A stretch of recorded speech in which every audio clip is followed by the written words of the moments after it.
A paz do Senhor, seja mais bem-vindo ao canal para mais um estudo da lição da Escola Bíblica Dominical. Nós vamos estudar a lição 1, quarto trimestre de 2022. Lição 1 que tem como tema Ezequiel, o atalaia de Deus. Leitura bíblica em classe da lição, Ezequiel capítulo 3, do versículo 16 ao 21 e o versículo 27. Os hinos sugeridos da lição, hino 19, hino 127 e hino 235 da harpa cristã. O objetivo da lição: primeiro, apresentar a estrutura do livro de Ezequiel. Segundo, identificar o profeta Ezequiel. Terceiro, explicar a expressão atalaia. E quarto, conscientizar a respeito da responsabilidade individual. A palavra-chave da nossa lição, atalaia. A lição está dividida em 4 pontos. Seu primeiro ponto, sobre o livro de Ezequiel, dividida em 3 subpontos. Segundo ponto, sobre o profeta Ezequiel, dividido também em 2 subpontos. Terceiro ponto, sobre o atalaia, dividido em 4 subpontos. E o quarto ponto, sobre a responsabilidade, dividido em 3 subpontos, é a conclusão da nossa lição. Agradecendo a Deus por essa rica oportunidade que está nos concedendo mais um vídeo para o canal. Agradecendo a você que está inscrito, tem curtido, comentado.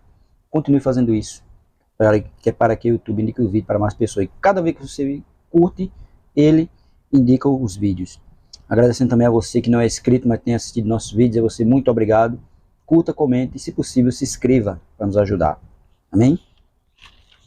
Lição 1, leitura bíblica em classe. Ezequiel, capítulo 3, do versículo 16 ao 21, versículo 27, diz assim: E sucedeu que, ao fim de 7 dias, veio a palavra do Senhor a mim, dizendo: Filho do homem, eu te dei por atalaia sobre a casa de Israel, e tu da minha boca ouvirás a palavra e os avisarás da minha parte.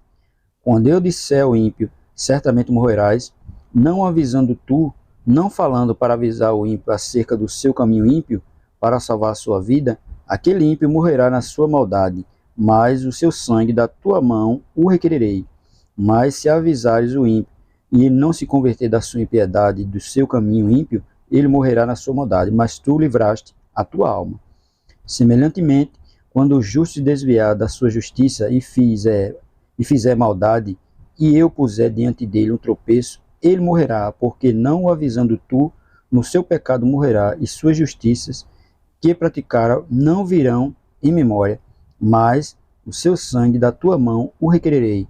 Mas avisando tu o justo, para que o justo não peque, e ele não pecar, certamente viverá, porque foi avisado, e tu livraste a tua alma. Versículo 27. Mas quando eu falar contigo, abrirei a tua boca, e lhe dirás: assim diz o Senhor, quem ouvir, ouça, e quem deixar de ouvir, deixe, porque casa rebelde são eles. Veja, quem quiser ouvir, ouça, e quem não quiser, deixe, e quem deixar de ouvir, deixe, né?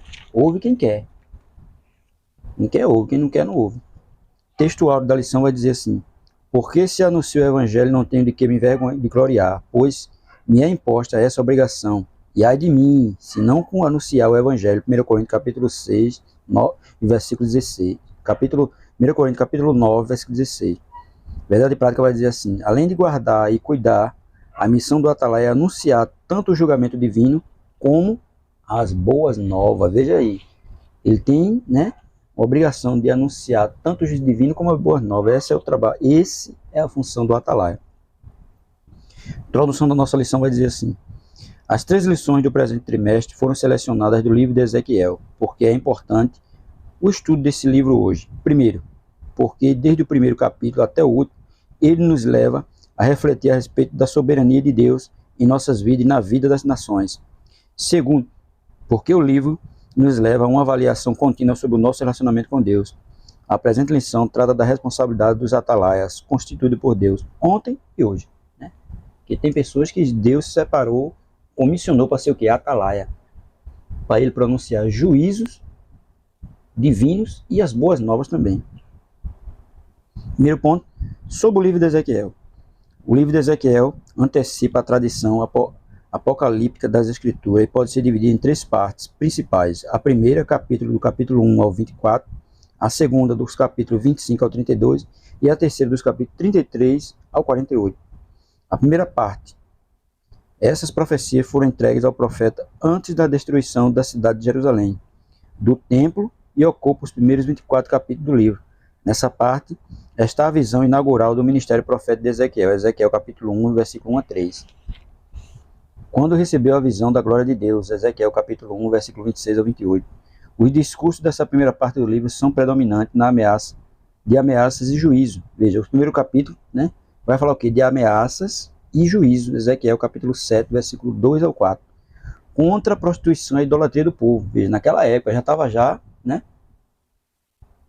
fazendo advertências contra a prostituição e a idolatria do povo. Ezequiel capítulo 8, verso 15. A mensagem traz também uma série de advertências aos falsos profetas, aos reis de Judá e aos sacerdotes. Veja, naquela época também já tinha o quê? Falsos profetas, profecia contra os reis e contra os sacerdotes. Ezequiel capítulo 7, versículo 26 e 27, e Ezequiel capítulo 13, versículo 2 a 4, e Ezequiel 22, versículo 26, 27 e 31. Veja, várias advertências, né? Contra o povo, contra a prostituição, contra a idolatria, contra falso profeta, contra reis e até contra sacerdote. Isso é a primeira parte.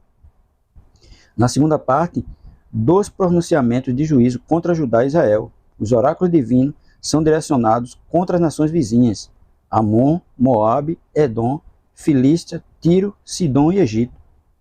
Ezequiel 25 ao 32, veja. Juízo, né? Contra Judá e Israel, que são as nações divididas, e contra as nações vizinhas deles. Tudo isso, né? O Atalaia estava ali, ó, avisando, pronunciando o juízo divino.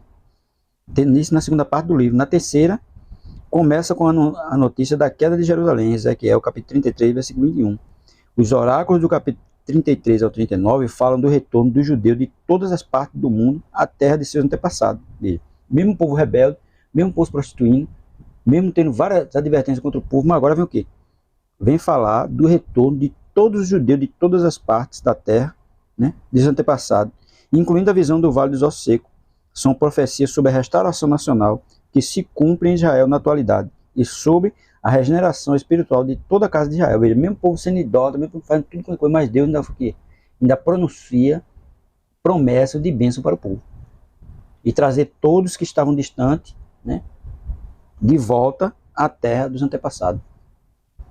Vai ver Ezequiel 36, do versículo 25 ao 27, Ezequiel 37, no versículo 14, Zacarias 12 e 10. As profecias dos capítulos 38 e 39 falam da invasão e derrota de Gog e seu bando à Terra Santa, né? O livro de Ezequiel termina com uma visão do novo tempo e da redenção para Israel e toda a humanidade como resposta à primeira visão, Ezequiel capítulo 40, até o capítulo 48. Né? Veja que é dividido em 3 partes. Né? E no segundo ponto vai falar o quê? Sobre o profeta. Há poucas informações sobre a vida pessoal de Ezequiel, né? Estão nos relatos entrelaçados nas profecias listradas no livro. Ele não é mencionado nos outros livros do Antigo Testamento. Não há menções de Ezequiel nos livros, né, do Antigo Testamento. Só nesse mesmo, que é o dele próprio. Primeiro subponto, identidade. Seu nome hebraico é Ezequiel, fortalecido por Deus, e não aparece nos relatos dos reis e das crônicas. O pouco que se sabe a respeito dele é o que lemos no livro que leva o seu nome. São alguns detalhes de sua vida pessoal, e esses fatos aparecem para ilustrar a situação exílica de seus compatriotas na Babilônia. Ezequiel capítulo 12, versículo 4 a 7. Ele viveu entre os exilados na Babilônia. Ezequiel 8, versículo 1, Ezequiel 20, verso 1. Iniciou seu ministério ali, no cativeiro, quando completou 30 anos de idade, no 30º ano, Ezequiel 1 e 1. Não se sabe a data exata do fim do seu ministério, mas, como base nos dados cronológicos apresentados no livro, sabemos que seu ofício durou cerca de 22 anos. Ele passou 22 anos sendo atalaia de Deus, sendo profeta, né? Levando mensagens de juízos, né? E de bênçãos. Segundo ponto, procedência. Ezequiel era de Jerusalém e pertencia a uma família sacerdotal, filho de Buzi. Ezequiel 1 e 3. Ele foi levado para a Babilônia na primeira leva de deportados em 597 a.C., quando o rei Nabucodonosor depôs Joaquim do trono de Jerusalém, levando para a Babilônia e pondo Zedequias, seu irmão, em seu lugar. De 2 Reis 24, do 10 a 17. Daniel estava também entre eles, Daniel 1 e 3, capítulo 1, do versículo 3 a 6. Enquanto Ezequiel vivia entre os exilados e exercia o seu ministério profético entre o povo, Ezequiel capítulo 3, verso 11, Daniel servia na corte de Nabucodonosor, Daniel capítulo 1, verso 19 e 21. E Jeremias profetizava em Judá para o povo de Jerusalém, Jeremias 25, versículo 1, Jeremias 26 e 1 e Jeremias 27 e 1. Veja que os contemporâneos dele eram quem? Daniel e Jeremias. Enquanto ele estava exilado em Babilônia, né, Daniel estava na corte de Nabucodonosor e Jeremias estava em Judá, profetizando juízo para o povo. Veja que tudo na mesma época, tudo no mesmo tempo. Terceiro ponto vai falar sobre o atalaia. Primeiro, atalaia é uma palavra feminina de origem árabe, atalat, lugar alto. A função do atalaia é descrita em 2 Samuel, capítulo 18, versículo 24 ao 27, e 2 Reis, capítulo 9, do versículo 17 ao 20. E melhor ilustrada pela parábola de um militar posto como sentinela, Ezequiel capítulo 3, versículo 33, versículo 2 a 6. Essas atividades são empregadas no Antigo Testamento aos profetas de maneira metafórica, por causa da responsabilidade da sentinela militar e do profeta de avisar sobre o perigo. É claro, o profeta, ele vai estar lá de Deus, porque ele está ali sempre o quê?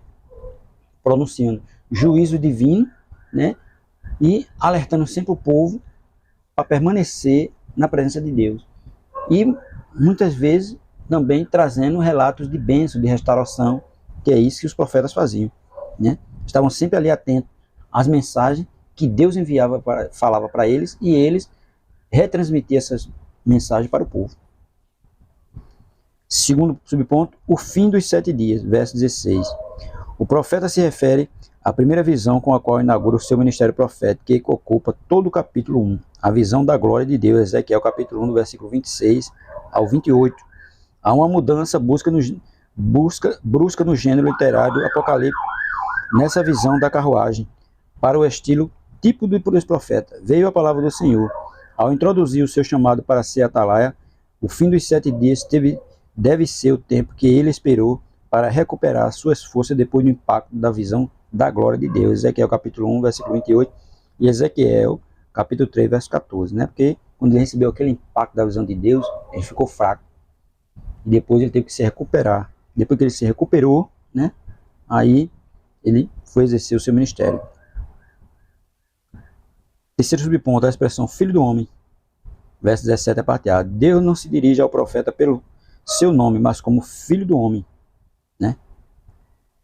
Ezequiel, no verso 17. Em hebraico, Ben Adam aparece 93 vezes ao longo do livro e 6 vezes no capítulo 3.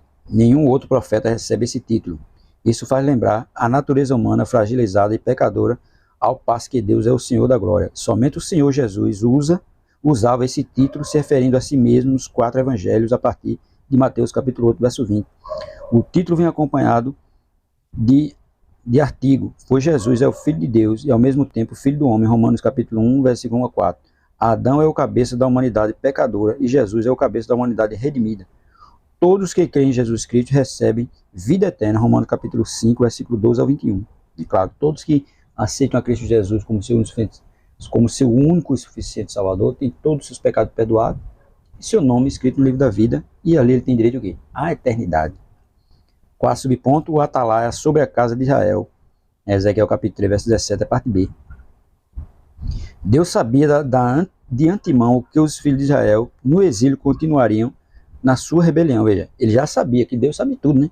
De antemão que os filhos de Israel no exílio continuariam na sua rebelião, mesmo exilado, mesmo sendo um povo que estava preso, né? O Babilônia, mas já estava ali rebelde, ainda estava né? Longe de Deus. Por isso que Deus levantou os atalaias para estar ali, ó, falando constantemente com o povo, advertindo o povo, mas o povo não estava nem aí. Assim Ezequiel foi constituído por Deus atalaia para profetizar aos filhos de Israel, Ezequiel capítulo 2, versículo 3 a 7. Ele não esperava resultado de sua pregação, Ezequiel capítulo 3, verso 11. Seu propósito era divertir os filhos de Israel, pois hão de saber que esteve no meio deles um profeta, Ezequiel capítulo 2, verso 5. Veja, ele não estava preocupado se alguém, né, ia ouvir a pregação dele. Mas ele estava fazendo o que? A vontade de Deus, pregando, falando com o povo, mostrando que eles deviam o quê? melhorar, que eles deviam se converter, mas ele não estava nem aí. Ele não estava nem preocupado com isso. Ezequiel, capítulo 2, versículo 5.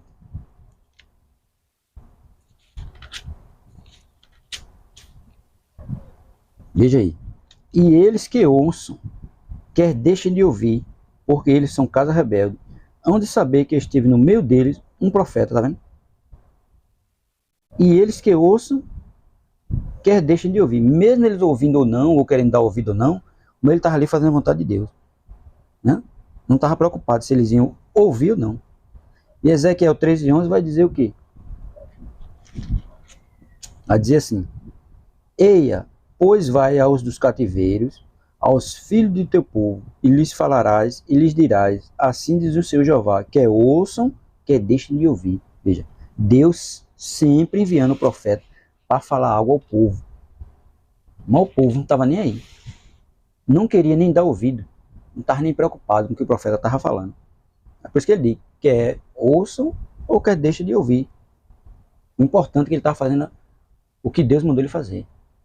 Advertir, pronunciar o juízo divino para o povo se converter. Mas o povo não estava nem aí para isso. Estava nem dando ouvido. É feito o povo da nossa atualidade hoje. A palavra é pregada, a palavra é anunciada, mas muita gente não quer. Não quer ouvir, não quer dar atenção. É a mesma coisa hoje. 4 ponto, sobre a responsabilidade.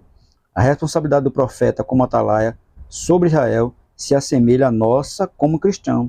Na qualidade de mensageiro das boas novas de Cristo, seu discurso alcança justo e injusto, é claro. Porque tem pessoas que vão dar ouvido. Pessoas justas e pessoas injustas. Pessoas que fazem o bem, mas não aceitaram Jesus ainda, e pessoas que só vivem fazendo coisas más. Isso é o que a palavra faz, ela alcança tanto o bom como o ruim. Há aquele que vai dar ouvido e aquele que também não vai querer ouvir. A gente sabe muito bem disso. Primeiro, responsabilidade do cristão, verso 18. Né? A responsabilidade nossa. Né? Que ele vai dizer aí. Quando eu disser ao ímpio, certamente morrerás, não avisando tu, não falando para avisar o ímpio acerca do seu caminho ímpio, para salvar a sua vida, aquele ímpio morrerá na sua maldade, mas o seu sangue da tua mão requererei. É claro que você está vendo o ímpio andando no caminho errado e não avisar ele, Deus vai requerer de você o sangue dele. Né? Você vai pagar por aquilo ali que você deixou de fazer. Por isso que nós temos que pregar o evangelho. Quer a pessoa dê ouvido ou não. O importante é você pregar o evangelho para ele. Quer ele se converta ou não. Mas você fez a sua parte. E se ele for embora, Deus não vai requerer de você nada, porque você fez aquilo que tem que ser feito. Diz mais, a responsabilidade do cristão. São duas as responsabilidades principais do cristão: anunciar o evangelho ao pecador e se cuidar para permanecer em Cristo até o fim, é claro, porque tem pessoas que estão anunciando o evangelho a outras pessoas, mas a ele mesmo muitas vezes está afastado do evangelho. Mesmo na igreja, mesmo participando de culto, mesmo ouvindo palavras, mas muitas vezes ele mesmo está afastado. Até falando de Jesus para outro, mas ele mesmo está distante. Então tem que ter esse cuidado. Falar do evangelho para as pessoas e permanecer firme no evangelho, permanecer firme na presença de Cristo. Se o atalaia não avisar o ímpio sobre o seu mau caminho e o perigo em que ele se encontra, certamente o ímpio vai perecer. E o mensageiro será cobrado diante de Deus. Verso 18, e Ezequiel 33:8. Escreveu o apóstolo Paulo: e ai de mim, se não anunciar o evangelho, 1 Coríntios capítulo 9, verso 16. Também é dever do justo perseverar até o fim, porque se ele ceder, a sua justiça não será levada em conta. Verso 20. Ezequiel capítulo 3, verso 20. Aí demais, diz assim para nós: semelhantemente, quando o justo se desviar da sua justiça e fizer maldade, e eu puser diante dele um tropeço, ele morrerá, porque não avisando tu, no seu pecado morrerá, e suas justiças que praticara não virão em memória, mas o seu sangue da tua mão requererei. Tá vendo? Mesmo você está vendo uma pessoa ímpia no pecado, você tem que anunciar o evangelho a ele. E você vendo um justo, né, um crente que está fazendo coisa errada, você também tem que anunciar, tem que falar de Jesus para ele, para que ele se converta daquele caminho. Porque se ele for morrer, se ele por acaso morrer na impiedade, e você sabendo e vendo e não foi lá, Jesus vai requerer de você. Isso que ele deixa bem claro para nós. Conforme assim no Novo Testamento, né? Isso que ele diz, a sua justiça não será levada em conta, mesmo ele tendo feito coisas boas, mesmo ele pregando o evangelho, mas entrando pelo caminho mau, isso aí não vai ser levado em conta o que ele fez. O que vai levar em conta é se ele está permanecendo na presença de Deus. Conforme esse Novo Testamento, lá em Mateus 24, versículo 13, João 17, 12, 1 Pedro, capítulo 2, versículo 20 a 22. Segundo subponto, a responsabilidade do ímpio, verso 19, verso 27. Quando anunciamos o evangelho e o pecador rejeita a salvação em Cristo, tal rejeição vai ser testificada contra ele mesmo naquele dia, né? Naquele grandioso dia. Ele não tem como se justificar na presença de Deus, porque Deus enviou o Atalaia lá para falar do evangelho para ele, mas ele rejeitou. Né? Atos 18 e 6 e Atos capítulo 20, versículo 26 e 27. Deus disse a Ezequiel, quem ouvir, ouça, e quem deixar de ouvir, deixe. Verso 27, tá vendo? Quem quiser ouvir, ouça, quem deixar de ouvir, que deixe. Mas a nossa missão é o quê? Pregar a palavra. Pregar as boas novas do evangelho. A expressão usada pelo Senhor Jesus, quem tem ouvido para ouvir, ouça, Mateus 11 e 15, em passagens paralelas, Marcos capítulo 7, verso 16 e Lucas 4, 35, e em Apocalipse capítulo 3, verso 9, é uma fraseologia similar que vem de Ezequiel, e significa que Deus é a fonte da profecia de Ezequiel e do evangelho que pregamos, no verso 27. Terceiro subponto, a extensão da nossa responsabilidade, no verso 20. Ezequiel capítulo 3, verso 20. Quando o justo se desviar, precisa igualmente ser alertado. Tá vendo? Se um justo, um crente, se desviar, está fazendo coisa errada, não pelo caminho mal, nós temos que anunciar ele. Nós temos que ir lá tentar resgatar ele de volta. Então temos que alertá-lo. Esse mesmo princípio na fé cristã significa que temos responsabilidade diante de Deus por aquele irmão e aquela irmã que estão se esfriando na fé, ou que se afastaram dos cultos, principalmente na época de isolamento social. E isso pode levá-los ao complexo desvio. É dever nosso cuidar um dos outros na igreja. 1 Coríntios capítulo 12, verso 25. A nossa preocupação não é somente com o pecador ignorante, mas também com as ovelhas que se desgarraram do rebanho. Lucas capítulo 15, versículo 4 a 6. É claro, tem que ter cuidado com todos. Tanto com pecadores, né, quanto já crentes. Que muitos crentes têm aí esfriado na fé e se afastado do caminho do Senhor. Então, aqueles que estão firmes, tem que ir lá, alertá-los, tentar trazê-los de volta. Para concluir, vai dizer, nosso compromisso diante de Deus é pregar o evangelho e não converter as pessoas, pois quem as converte é o Espírito Santo. A minha obrigação nossa é essa, pregar o evangelho. Quem convence é quem? Do pecado e do juízo é o Espírito Santo de Deus, não é nós. Nós temos que fazer é pregar o evangelho. O Senhor mandou-nos pregar a palavra como Deus falou ao profeta. Quer ouçam, quer deixem de ouvir. Né?